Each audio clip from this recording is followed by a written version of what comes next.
வீட்டை கட்டிப்பாரு கல்யாணத்தை பண்ணிப்பாரு அப்படின்னு அந்த காலத்து பெரியவங்க சும்மா சொல்லிட்டு போலங்க. கல்யாணம் பண்ணுறவங்க கூட இருந்து பார்க்குற எனக்கே நாக்கு தள்ளிருச்சு. பாவங்க கல்யாண வீட்டுக்காரங்க. பந்தக்கால் நடுறதுலேருந்து பந்தி முடிகிற வரைக்கும் அவங்களுக்கு ரெஸ்ட்டே இல்லைன்னு தான் சொல்லணும்.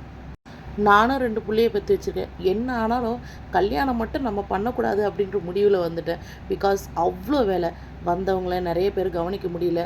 அதை வேற கல்யாணம் முடிஞ்சு என்ன கூப்பிடல, உன்னை கூப்பிடல அப்படின்னு சொல்லிட்டு நிறைய பேர் வந்து கோச்சிக்கிறாங்க.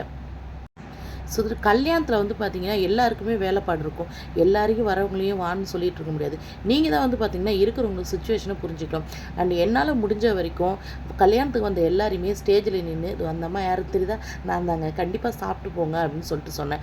கொஞ்சம் நேரத்துக்கு மேலே நிற்கவே முடியுங்க. கிட்டத்தட்ட ஒரு 2 or 3 hours வந்துட்டு நின்றுட்டு இருந்தேன். அதுக்கப்புறம் 9:30 போல் ரொம்பவே வந்து கால் பெயின் ஆகிடுச்சு.